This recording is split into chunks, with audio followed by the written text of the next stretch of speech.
forgot to make a video. Usually I say, oh, I'm going to make this video, and I never do. But this time I'd rather not just keep doing that. I got to stop doing that. I'm going to make this video on death tomorrow. And it's something that's going to be really cool. No, we're going to do it right now. So, I've already made 2 videos today. This is a 3rd video. I'm not sure if I'm going to be uploading it the same day or if I'm going to upload it tomorrow. Because you're not going to watch any of the videos if you see all that content. So, death. When I took my home time, two and a half weeks ago, or 3 weeks ago now, I made it to the shop, dropped off my truck, picked up my car. I basically went straight to a hotel and needed to sleep. And I made it to the hotel, and I'm trying to sleep. I haven't slept very well for many reasons I don't have to discuss. And I'm trying to sleep, and it was really tough. It was like midnight at a hotel, and it was weird because I'm not in the sleeper berth. I'm not in the truck, so it was really weird being in a bed and trying to sleep. And I'm having a little bit of health issues, and through stress, and I think I was dehydrated, and a few things, right? So it doesn't really matter. My heart skipped a beat, and I thought to myself, oh shit, I need to get up. I had to get up and sit up straight, because sitting on your side doesn't help your heart. I don't know if you know this. It squishes up your rib cage or your chest plates, and it contracts your heart, and it doesn't work properly. So I got up for a second, went back down, and I ended up going back on my side again because that's how I sleep. And I did it again. Not right away, but after a minute or 2 or 3, whatever. I don't remember at this point. And it happened again. And it's not abnormal for that to happen to me, skipping beats. I have an irregular heartbeat that I got since I was born. Well, since probably before I was born, but we found out about it when I was born. So I skipped a beat again, and all I kept thinking at that moment was, what if that was my last heartbeat? What would happen if that was my last beat? And that was it. I didn't necessarily think of the things that I haven't done in life. I didn't have any offspring and all my passions and, desires and my bucket lists, and I didn't think about any of that. All I kept thinking about was, what would happen if that was it? Now, if I'm breathing and then my heart stops and I stop breathing, it seems like a peaceful way to go. But how do you go? Right? What signifies death? Because I've heard stories, I've done research. For example, when I was in high school, a teacher told me that what they would do is they had an experiment going on. I don't know who did the experiments. I'm sure you can look it up and tell me. But they would cut people's heads off that were going to die anyways. And people would do this experiment where they would try to blink as many times as they can until they can't anymore. And that would signify when they're dead, is when they can't blink anymore. And people would undergo these experiments for science because they were going to die anyways, and they wanted to know how many times they can blink. For the second their head's chopped off, they can blink really fast, and then they would slowly be able to stop blinking. And then it would stop. Which would signify that there is time after your head gets cut off, that you're still alive and conscious. So, what signifies truthfully, like what ultimately, empirically signifies when you're dead? And what happens when you're dead? So I'm sitting in the hotel and I'm just thinking, what if my heart just stopped beating? What if I just died? When did I die? What dies? what happens when I die? So, let's say I died and my consciousness is still there, but I lose function of my body. Now, it's well known that there's 3 aspects. I don't know if I've said this on my channel yet. There's 3 aspects that you got to consider. Your body, your mind, and your consciousness. Yes, your mind and your consciousness are 2 different things. And you got to understand where these things stem from. Your body is flesh and blood, right? If your body is inactive, it means that it can't be used and it's dead. Your body's dead. And that's generally what we talk about when we talk about death, is the death of your body. And then you have your mind. What controls your mind? I don't really have a definitive answer, but I have a lot of information on this. But what creates your mind? Is it your brain? Is it your brain and your consciousness? Now, your brain's part of your body. So if your brain goes, yes, your mind would have to go too. Again, nothing definitive. I'm just hypothetical, just showing you guys what I'm thinking about it. And this is occurring in my brain when I'm thinking about death. In the hotel room, trying to sleep, contemplating about death. And then you have consciousness. Now, consciousness has nothing to do with your brain. It has nothing to do with, well, I wouldn't say it has nothing to do with your brain. It might have some aspects to do with your brain. I'm not sure. I can't say anything definitive. But my aspects, my understanding, not belief structure, but my understanding is that it has nothing to do with not enough to do with the brain that you need your brain for consciousness. For example, trees have consciousness. Yes, I said it right. Trees, plants, they have consciousness. They don't have brains, but they have consciousness. They might not have a mind or body. Well, I guess technically they have, it's not flesh and blood, but you understand what I'm getting at. They have consciousness. They don't require a brain for consciousness. So, if I was to die, and my body died, and I can't use my body anymore, then my brain dies, deactivating my mind. So my mind fades, and then I'm just left with consciousness. What's going on with that consciousness? Where does it go? What happens to it? Is it stuck in the body? So if you haven't seen my video, I think it was Ghosts, or one of my first few videos, I was talking about a ghost I knew, spirits. And what happened was I would always see the spirit entity travel. I would see it, I would feel it, I would identify it, and I was able to see the spiritual realm of things, and feel power and empathy and things like that, and I would be able to see this ghost. This ghost lived in the basement, so in order for it to travel, it can't travel through walls, because this spirit cannot travel through walls. It has to go through something. So what it would do is it would go through the vent, and then it would go peer through the window. If somebody, if there was a car that came into the driveway, it would shoot up from the vent and then go to the window and start seeing and peeking who's coming in. So it was very much like a human, that it can't, or like a physical being, that it cannot travel through glass, or it has to travel through space that's not physical, solid. It's not a solid thing. It can travel through gases, it can travel through liquid, but it can't travel through solids. So I'm thinking to myself, okay, if that is what I'm going to be when I'm dead, that I'm just going to be a spirit, then I got to think like this. If I'm dead right here, am I trapped in my skull? Am I trapped in my body? Because I would need an orifice to travel out of in order to get out with my spirit, my consciousness, my soul, right? If this is all true, I would have to be able to get out. Do I wait for my body to decompose?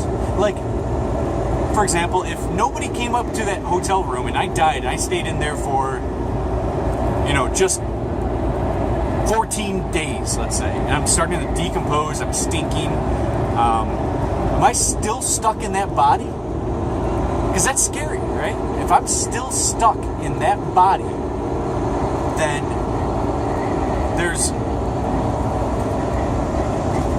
a problem, right? Because I have to travel outside of that realm of being able to get out and travel and spread my wings, right?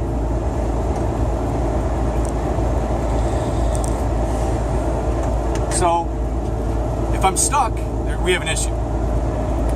And if I'm able to get out an orifice, or if I don't need to get out of a skull, which I've seen with my own eyes and experienced that spirits can't do that. They can talk behind your ear, but they can't go into your skull and tell you what to do and possess you. I mean, from what I've seen, what I've experienced, they can't do it. Unless you let them or something, I don't know. Come in my mouth. Wow, I said come in my mouth. Never doing that again. Oh, God. Someone's going to comment below saying something about that. All right, so I should have said that. I hope I edit this. So, if, let's say I'm trapped in my body and I'm dead, and within the week they are going to put me under the ground. And if I'm trapped in my body and I can't leave until I decompose and get out of the body, if I can't wait that long and they put me down in a casket under 6 feet of dirt, how the fuck am I getting out of that? I'll be trapped in there with my consciousness. See how scary that sounds? I'm going to be trapped with my body in a coffin 6 feet underground for the rest of eternity. Ooh, scary shit. And if that is true, which I'm thinking I'm more apt to think that it is. I don't believe it, but I'm starting to think this way. That if that's the truth, and I'm stuck under 6 feet, I don't want to be buried. I don't want to be stuck there for eternity, because that is hell. Then it makes me think, what do the elite do when they die? Or these people that have been engaged with secret societies and have deeper occultic knowledge, what do they do? Do they bury their dead? Or do they burn their dead? What do they do? I want to know. That's something that I wanted to figure out, amongst other things, before I made the occultic video that I want to make. I know I said it many months ago that I wanted to make it, but I don't think I got enough information on the 101 to send out that video or series of videos yet. Plus, I haven't done that research and gotten deep into that in months anyways. Many months, probably years. At least 2 years. So going back to what I'm talking about, I always thought that I wanted to bury myself as a brand new tree. That for some reason my energy would come off into the tree. Now there's this idea that energy doesn't die. So let's think about this. If energy doesn't die, it's just recreated, it's transformed, or etc. Like if you have electricity, this electricity is still powerful and still, there's nothing dulling it down. It's what it is. What happens to it? It has to keep going, right? When you see a lightning bolt, boom, it goes back up because it just doesn't fade, right? So that's why you see the lightning bolt go down and then travel back up. It's because it can't just die. It has to be somewhere. It has to do something. It has to, you know what I'm getting at? And with the idea that energy doesn't die, then what happens to my energy when I die? Now, atheists might think, I'm not putting words in their mouth, But an atheist might believe that if a lion ate me, the lion obtained that energy, and that's where the energy goes. And for a lot of understanding, that's pretty much how it goes. Now, but is that as far as it goes? Or does it go farther?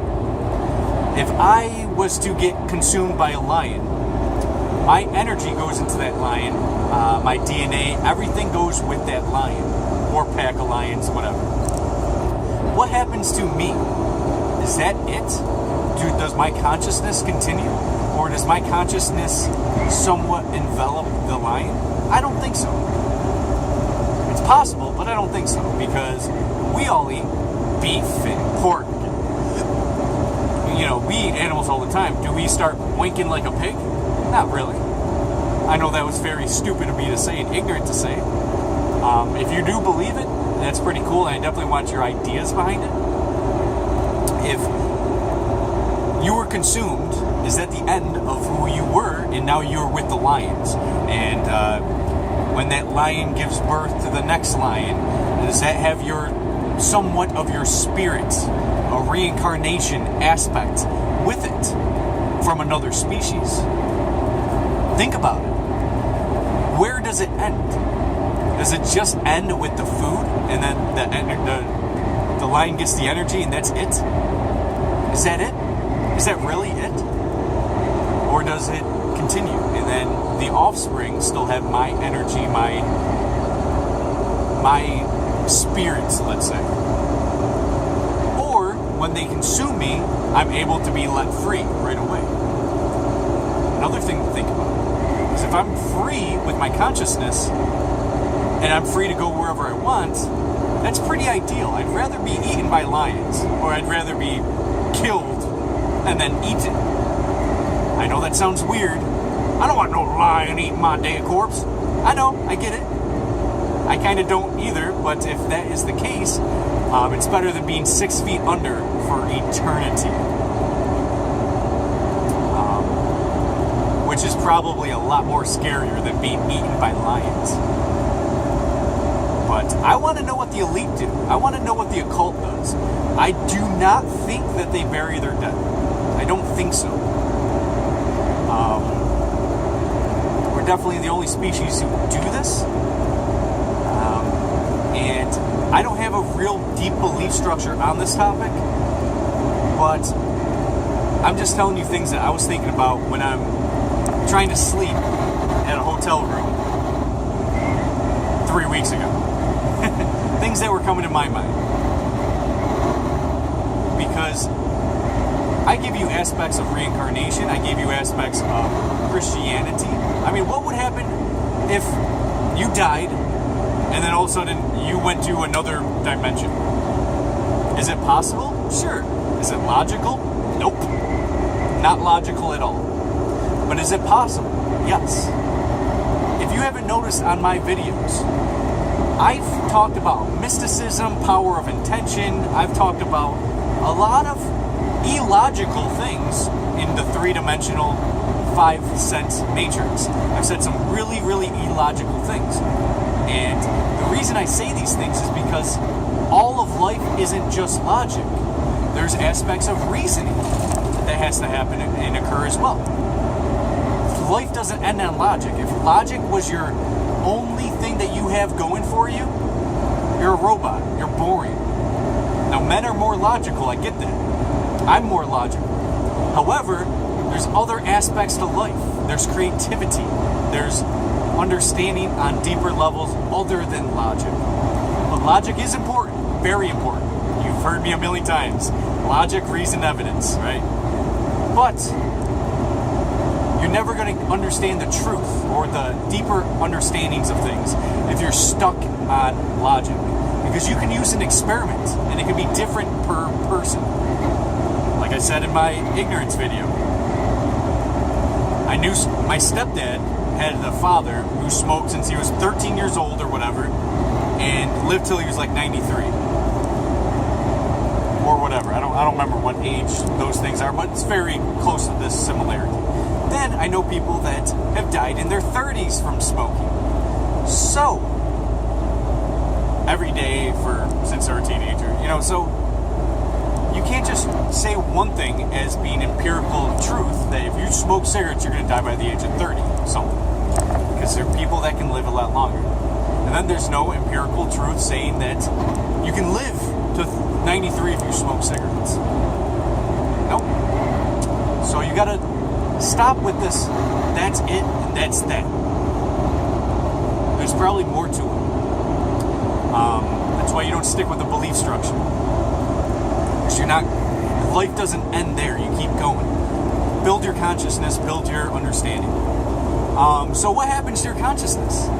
I'm more apt to think that what happens is you're stuck in your body until you have to leave it. Until you can leave it, rather.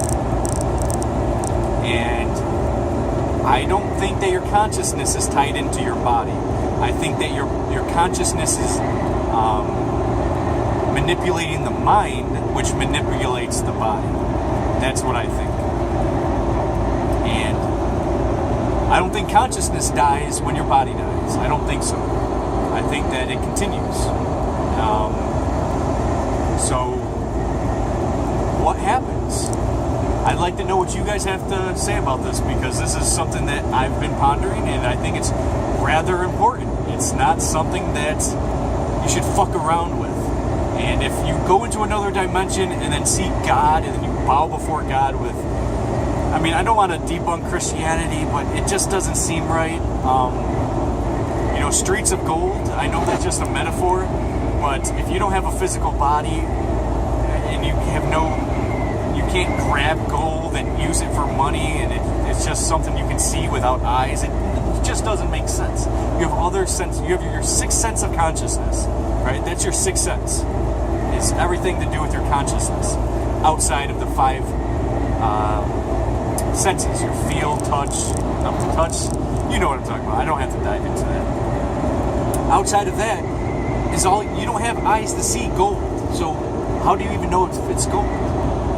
You don't have any aspect to understand that that's God in front of you.